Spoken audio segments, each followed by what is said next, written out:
नमस्कार फैजाबाद, मैं कुणाल तुली और आप देख रहे हैं डे न्यूज़। फिर एक बार आपको लेके आया है रेफर मुक्त अभियान में और आज पूरे हुए 192 दिन। पीछे सतीश जी सीएम नायब सिंह सैनी के कार्यालय पे भी गए थे और मिल के आए हैं और वहाँ पर भी ट्रॉमा सेंटर की मांग रखी है। पहले जानते हैं कैसा रहा रिएक्शन, कैसी रही सीएम साहब के साथ में भेंट। नमस्कार जी नमस्कार। आप पीछे पता चला आप सीएम साहब के सीएम मिल के आए हैं, तो वहाँ पे कैसा रिएक्शन रहा ट्रॉमा सेंटर को लेकर? देखिए, मेरे को बहुत अच्छा लगा कि सीएम साहब से देश का मुखिया उससे मिलना बहुत सरल है।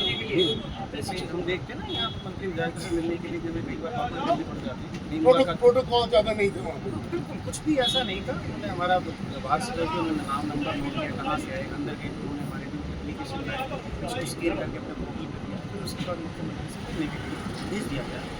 सभी पब्लिक हमने अपनी जब बात रखी तो मुख्यमंत्री महोदय की बॉडी लैंग्वेज से ये पता चलता कि उनको काफ़ी चीज़ों को मतलब पहले से पत्राचार लगातार करते आ रहे हैं, पत्रकार साथी जो चला रहे हैं, तो सारी न्यूज़ निकल रही थी समय समय पर। और वैसे भी 192 दिन हो चुके हैं और ऐसे 192 दिन एक आंदोलन, एक अभियान चले तो उसकी खबर तो पूरे शहर को लगी जाती है। सीएम को तो जरूर लगती है, सीआईडी रिपोर्ट्स भी जाती है, न्यूज़ पोर्टल में और समाचार पत्रों में छपता हुआ पूरा सिस्टम होता है, पता आता है कि किसी में क्या चलता है।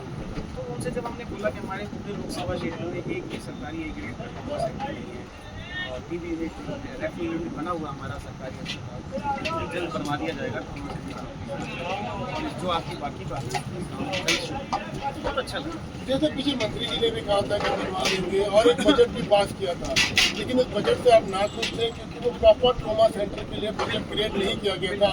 तो क्या अभी भी आपको इसी तरीके का आश्वासन जो है मुख्यमंत्री जी से मिला है?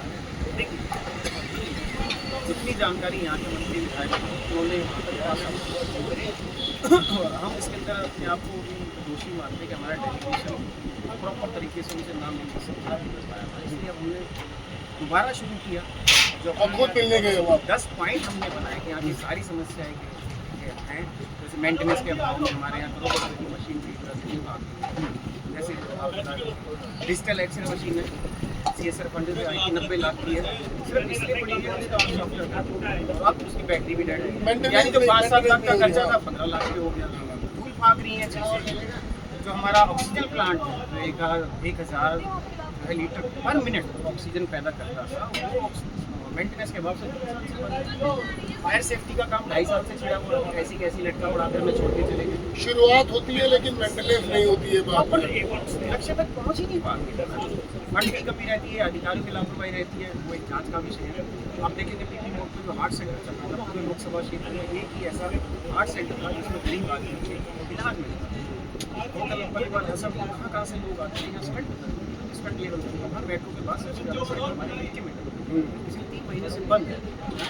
गरीब आदमी के दिल मैं देख रहा हूँ कि आज मुस्लिम समाज के भाई भी यहाँ पर आए हैं, काफ़ी सपोर्ट कर रहे हैं आपको, क्या बोलना चाहिए? देखिए, पहले तो मशाल यात्रा है मुस्लिम साथी हमारे साथ, ना तो ये कोई पॉलिटिकल मुद्दा है ना ही कोई रिलीजियस मुद्दा है, ये एक नॉर्मल जनता के लिए ये इंसानियत की लोगों को जान के बचाने की लड़ाई। हम पहले भी कहते हैं जो इस तरह पीड़ा का महसूस करेगा वो जरूर आएगा। इस सिलसिले में कई कांग्रेस के भी आए, आम आदमी पार्टी के भी है और लोग भी आए यहाँ पे, बीजेपी में कई साथी यहाँ पे आते हैं, बिल्कुल आते हैं। जो लोग भी कह रहे थे कि कांग्रेस का धरना, तो हम कहते हैं भाई साहब अपनी पार्टी के लोगों को भेज दो, बना लो। हमने कब रोका बीजेपी वालों को? भाई साहब मैं तो कहते सभी अपनी पार्टी का मुद्दा हम तो चाहते ही हैं कि सब जितने भी पक्ष है विपक्ष है सब मिलके इसके ऊपर चर्चा करें, इन समस्याओं का समाधान करें। फरीदाबाद की जरूरत है एक सुपर स्पेशलिटी जिसके अंदर सारी सुविधाएं हो, मल्टी स्पेशलिटी सुविधाएं हो। इस तरीके का एक अस्पताल बनाया जाए। क्या 74 साल हो गए इसके बने हुए, क्या सिगरेट तो नहीं रहेगा? इसको अपडेट कब किया जाएगा? अब बाद बीच में एक डायरेक्टर साहब आए थे वीरेंद्र यादव जी, उन्होंने बोला जी रेफर नाम की कोई चीज़ नहीं थी, इन्होंने अपने आप से गढ़ लिया। तो भाई साहब कह रहे थे कि एम्स में भी रेफर होता है, भैया एम्स तक तो पहुँचा दो, उतना तो पहुँचाओ ना। आज मेडिकल साइंस ने इतनी तरक्की कर ली है पर गरीब आदमी आज भी संसाधन में अभाव में दम तोड़ रहा है। गरीब आदमी के आपने जो है मजबूरी बना रखा प्राइवेट सेक्टर में जाना। क्यों भैया? हम जब आपको सुई से लेके कफन तक टैक्स देते हैं तो आपकी जिम्मेदारी बनती है हमें स्वास्थ्य सुविधाएं तो कम से कम दें, लोगों से जीने का हक तो नहीं छीने। हम सड़क नहीं मांग रहे आपसे, सिग्नल नहीं मांग रहे, पानी नहीं मांग रहे, नौकरी नहीं मांग रहे, आरक्षण नहीं मांग रहे, हम लोगों की जान बचाने की लड़ाई लड़ रहे हैं। जैसे 1000 करोड़ की लागत से गुड़गांव में 700 बेड का अस्पताल बन रहा है ना, जिसमें मल्टी स्पेशलिस्ट डॉक्टर होंगे, सुपर स्पेशलिस्ट सुविधाएं होंगी, तो फरीदाबाद वालों ने ऐसा कहा क्या गुनाह किया तो बार बार आप ये दोहरा देते रहते हो, नहीं हो सकता, हम ये सुविधाएं नहीं दे सकते, क्यों नहीं दे सकते भाई? सरकार चाहे तो सब कुछ दे सकते हैं, सरकार का कोई दायरा नहीं होता। अब पहले बात थी कि 100 किलोमीटर के दायरे में ट्रॉमा सेंटर बनते हैं, फिर आ गया 60 किलोमीटर, ये नीतियाँ कौन बना रहा है? हम जैसे लोग ही तो बैठे हैं वहाँ पे, भगवान ने थोड़ी लिखी है, और जनता की जरूरत के हिसाब से नीतियाँ बननी चाहिए, नीतियों के अनुसार जनता नहीं बनेगी। आप ये सोचें कि भाई हमने नीति बना दी, 100 किलोमीटर जाएगा इलाज कराने के लिए, मर जाएगा रास्ते में। तो सरकार को भी गंभीरता के साथ इसमें काम करना चाहिए। जो पूर्व में घोषणाएं हुई वो अधर में लटकी हुई है, जैसे 10 बेड का ट्रॉमा केयर की बोली, 4 CHC को अपग्रेड किया जाएगा, हम यहाँ पे रेडियोलॉजिस्ट लाएंगे, अल्ट्रासाउंड होगा। हाँ हुआ 4 साल में आप एक रेडियोलॉजिस्ट पैदा कर पाए यहाँ पे 27 लाख के बाद? नॉर्मल डॉक्टर नहीं है, वही कह रहे हैं ना, आप वो पैदा नहीं कर पा रहे। बीच में उन्होंने बोला हम पर्ची काट देंगे, आप प्राइवेट से करा लें। भैया क्यों भैया, आप जो है भ्रष्टाचार को बढ़ावा दे रहे हैं, आप तो प्राइवेट में क्यों जाएंगे? आप डॉक्टर क्यों नहीं दे रहे हैं यहाँ पे? अब 46 में इन्होंने PP मोड पे एक्सरे और अल्ट्रासाउंड की सुविधा शुरू की। जब हमने कहा जी पब्लिक से पैसा क्यों ले रहे हो, तो वहाँ मुफ्त कर दिया पब्लिक के लिए, सरकार भुगतान कर दी। यहाँ भी आप PP मोड पे करते हैं, कोई दिक्कत नहीं है, जनता से पैसा नहीं लेना चाहिए। किस बात से? गरीब आदमी क्यों पैसा दे रही है, सबको दे रही है, यहाँ किस बात से? फरीदाबाद के अंदर 6 आपको बता दें 60% लोग वो हैं जो रोज ताजा खाने वाले हैं, जिनकी मासिक आय 10 से 15 हज़ार, वो अपने बच्चों को पढ़ाए, कमरे का किराया भरे, नाना तरह के खर्चे और होते हैं। कहाँ से स्वास्थ्य सुविधा उसको मिलेगी? कहाँ से प्राइवेट सेक्टर का बिल भरेगा? लोग घर बेच रहे हैं, जमीन बेच रहे हैं, पैसा ला रहे हैं, दिख नहीं रहा है तो मंत्री विधायक। यहाँ की जनता से भी एक शिकायत है, आपको सपोर्ट कर नहीं सपोर्ट नहीं। एक बात और बोलूँ, मैं जितने मंत्री विधायकों के वहाँ बैठा, ऑफिस में बैठा, तो मैंने एक चीज़ नोट की, जितने भी लोग आते हैं, भैया मेरे बच्चे को नौकरी लगवा दो, मेरे यहाँ पार्क बनवा दो, मेरे को लोन दिलवा दो, मेरे पे पुलिस का केस है इस पे ये करवा दो। अरे भैया इन सुविधाओं के लिए आवाज़ कौन उठाएगा? जब आप डॉक्टर मांगते नहीं तो देंगे क्यों? जब आप अस्पताल ही नहीं मांगते देंगे क्यों? आप अपने मंत्री विधायक से मिलने जाएं तो बिल्कुल स्पष्ट कहें, हमें दिल्ली रेफर नहीं चाहिए, हमें फरीदाबाद में इलाज दो, संपूर्ण इलाज चाहिए, निःशुल्क इलाज चाहिए, चाहे आप मल्टी स्पेशलिस्ट हॉस्पिटल बनाओ, सुपर स्पेशलिस्ट बनाओ, वो हमारा काम नहीं है, वो सरकार का काम है। ये शब्दों के जाल में ना उलझाएं, हमें सुविधाएं चाहिए, कैसे देंगे वो आपका काम है। आपने इतने लाखों रुपए सैलरी दे दो, करोड़ों रुपए सैलरी मिलती है उनको, बजट पूरा मिलता है फंड वगैरह, तो हम बताएंगे आपको छोटी छोटी चीज ऐसे नहीं ऐसे होना चाहिए। आप पूछना चाहते आइए हम बताएंगे कैसे होगा, है ना? अभी मैं बताऊँ, हमारी ग्रुप में जो राज्य मंत्री उनसे बात भी हुई, उन्होंने बोला कि सचिन भाई मेरे ये चीज़ें फरीदाबाद में मैं आपसे मिलकर बैठूंगी भी, 1 घंटा हम डिस्कस भी करेंगे और उनको राइट डाउन करके जो CM साहब से मिलेंगे और जो हमारी आती है उनसे बात करेंगे। तो अच्छी पहल है, सब लोग आए, ये पार्टी का मुद्दा नहीं है। बार बार कह रहे हैं भैया BJP वाले चाहे कांग्रेस वाले चाहे किसी पार्टी को, सबको रेफर मिलता है, सबने अपनों को खो रहे हैं। अब ये पार्टियों के दरी झंडे उठाना बंद करो, अपने लिए अपने हक के लिए लड़ाई लड़ना शुरू करें। इस पवित्र मुहिम को सपोर्ट करें, जो वीडियोज आती हैं, न्यूज़ आती हैं, उनको शेयर करें ताकि उन लोगों तक ये बात पहुँचे। रेफर मुक्त का आपको अर्थ बता दें यही है कि हरियाणा हमारे जो फरीदाबाद के नागरिक हैं उनको फरीदाबाद के सरकारी अस्पतालों में संपूर्ण और निःशुल्क इलाज मिले, सारी जाँच की व्यवस्था यहाँ हो, दिल्ली रेफर ना। ये छोटी सी बात है, जो कह रहे हैं ना रेफर मुक्त क्या है, यही है रेफर मुक्त। आप कैसे करेंगे वो आपके स्वास्थ्य विभाग का काम है, आपके स्वास्थ्य मंत्री का काम है। और अगर आप हमसे अनुभव चाहते हैं हम बिल्कुल देने को तैयार है, अपना अनुभव शेयर करने को तैयार है किस तरीके से होगा। जो यहाँ पे दलालों का है, अभी देखिए हमने जाके जब बताया मेयर साहिबा कि जो एक्सीडेंट में होते हैं पेशेंट आके हैं और क्योंकि हड्डी टूट गई, पैर टूट गया, कहीं और उसमें इम्प्लांट लगता है, रॉड डलती है, प्लेट डलते हैं, स्क्रू डलते हैं, वो सरकार मुहैया नहीं करा। और ये आलू प्याज भी नहीं है जो बंदा बाहर से खरीद ले, आप खरीद भी लाएंगे नहीं महंगी नहीं है, वही बताना चाह रहा हूँ मैं आपको। अगर आप बाहर से खरीद भी लाएंगे तो यहाँ के डॉक्टर एक्सेप्ट नहीं करते, वो कहते हैं भैया तेरी जिम्मेवारी रहेगी, कुछ हो गया। यानी डॉक्टर का जो वेंडर है जिससे उसके 60 घाटा, उससे खरीदना पड़ेगा आपको। ये तो हर अस्पताल में हो गया। वही बता, देखिए हमने यही तो बोला, एक एजेंसी को टेंडर दे पूरे हरियाणा में, आपको रेवेन्यू आएगा।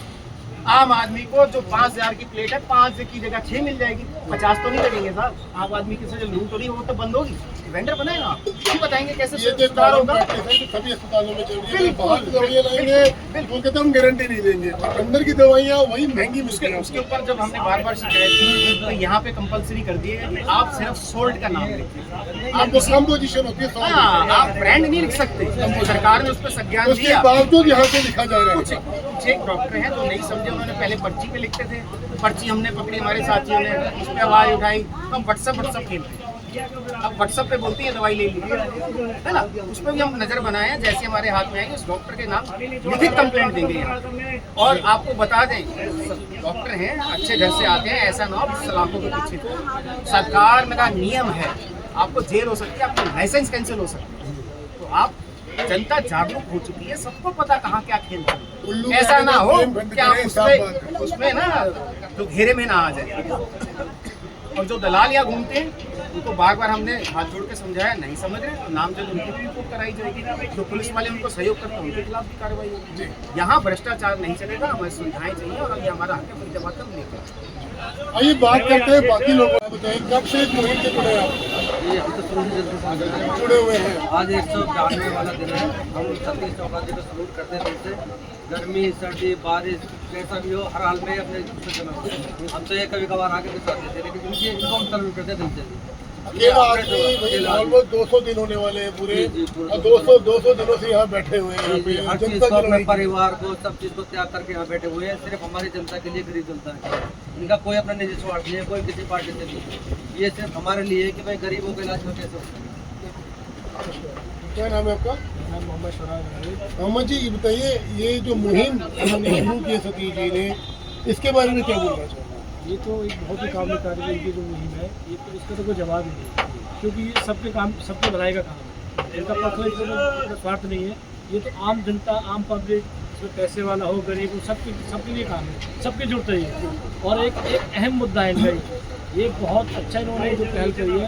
और मैं तो आपके चैनल के माध्यम से तमाम जो हमारे फरीदाबाद पूरी जितने भी हमारी जो विधानसभा पूरी फरीदाबाद जिले के जो लोग हैं, मैं तो हर समाज से हाथ जोड़ के विनती करूँगा कि उनके साथ दें, क्योंकि ना ये कोई पार्टी है, ना कोई किसी रिलीजियस है, ना कोई पार्टी का मुद्दा है। ये एक आम आदमी की लड़ाई है और आम आदमी का मुद्दा है। सर 192 दिन, लगभग 200 दिन इनको होने जा रहे हैं। बड़ी कुर्बानी है, इन्होंने अपना सारा काम छोड़कर पूरा जीवन इन्होंने हमारे लिए लगाया। इनका अपना क्या स्वार्थ है? ये चाहे तो उनको अपने लाइफ तो अपने लेवल पे करा सकते हैं। ये आम गरीब जनता की लड़ाई लड़ रहे हैं, तो मैं इनको सैल्यूट करता हूँ, धन्यवाद करता हूँ। और मैं आज अपने मुस्लिम समाज, जो हम लोग NIT दुआ कॉलोनी के अंदर जो हमारा मुस्लिम समाज है, मैं हरियाणा नागरिक कांग्रेस फाउंडेशन का अध्यक्ष हरियाणा प्रदेश से और general secretary husband society Haryana प्रदेश। मैं आज अपने समाज और मुस्लिम समाज को उनको आश्वासन देता हूँ कि पूरा समाज उनके साथ तन मन धन के उनके साथ खड़ा हुआ है। ये जैसे हमें आदेश करेंगे, हम इनके साथ कंधा से कंधा मिलने को खड़े हैं इंसान, और पूरा साथ देंगे। ये जहाँ हमें आदेश करेंगे भाई वहाँ चलना है, हम इनके साथ पूरा सहयोग करेंगे। जिस लायक भी हमें समझेंगे, हम इनके साथ हैं। हम सतीश चोपड़ा जी का पूरा समर्थन करते हैं, रैपर मुक्त अभियान का समर्थन करते हैं। और सब मैं आपसे यही दोबारा कहना चाहूँगा कि भाई सब आके इस रैपर मुक्त अभियान को समर्थन करें, योगदान दें, इनके साथ खड़े हों। कुछ ना हो तो खड़े हो जाए। ये आपसे कोई किसी चीज़ की डिमांड नहीं कर रहे, सिर्फ एक सहयोग की डिमांड कर रहे हैं, और ये हमारी आपकी लड़ाई है। आज आपने यहाँ पे छबील लगाई है, कोई मेन उद्देश्य इसका, कोई जो छबील लगाई है आज? देखिए, आप गर्मी दिख रहे हैं कितनी बढ़ रही है। हमारे जो बड़े भाई जो रणजी देर भी रहे हैं अंतर्राष्ट्रीय, इनके सहयोग से धरना भी चल रहा है, और उन्हीं के सहयोग से आज जो है आपको ठंडाई वितरण की जा रही है। हर हफ्ते हम एक दिन हम यहाँ दोहरा जब तक गर्मी चल रही है। तो सभी साथियों को धन्यवाद जिन्होंने सहयोग कर। तो सहयोग 3 तरह का होता है, तन मन धन, जो जैसा कर सकते हैं, सबके लिए स्वागत है। और आप वो भी नहीं कर सकते, आप मन के द्वारा ये जो हमारी वीडियोस आती हैं उनको शेयर करें, उनको सोशल मीडिया पे शेयर करें, लोगों में चर्चा करें। ये होता है मन का सहयोग। आप समय नहीं दे सकते, धन नहीं दे सकते, कम से कम ये तो करें। अपने आने वाली पीढ़ी की आपकी लड़ाई है, मेरे बीवी बच्चे नहीं हैं, सबको पता है। मेरे को नौकरी नहीं चाहिए, मैं इनसे फंड नहीं मांग रहा सरकार से, अनुदान नहीं मांग रहा, आरक्षण नहीं। उनके ही चाहते हैं कि मौत का तांडव हो पाए, किसी माँ का पिता, किसी बहन का स्वास्थ्य इस वजह से इस दुनिया से न जाए कि उसके पास इलाज कराने के पैसे नहीं थे या उसे समय पे इलाज नहीं। सुना आपने, सतीश जी को भी सुना, बाकी जो सपोर्टर्स हैं उनको भी सुना कि भाई ऑलमोस्ट 200 दिन होने जा रहे हैं। सबको पता है इस मुहिम के बारे में, जनता का मुहिम है, आम जनता का मुहिम है, और आम जनता को सपोर्ट करना पड़ेगा। बार बार इस तरह के आंदोलन और मुहिम नहीं छिड़ते हैं, बड़ी मुश्किल से। और 200 दिन होने वाले हैं, सर्दियों में शुरू हुआ था, अब सर्दियाँ आ जाएंगी दोबारा। तो आम जनता से एक रिक्वेस्ट है कि अगर आप इस मुहिम को, आपके अपने मुहिम को सपोर्ट करना चाहते हैं तो सतीश जी से बात करें, किस तरीके से आप इनको सपोर्ट कर सकते हैं वो आपको गाइड करेंगे। और इस लिंक को आप ज़्यादा से ज़्यादा शेयर करें ताकि ज़्यादातर लोगों तक पहुँचे। नमस्कार, मैं कुणाल तुली, दिन न्यूज़।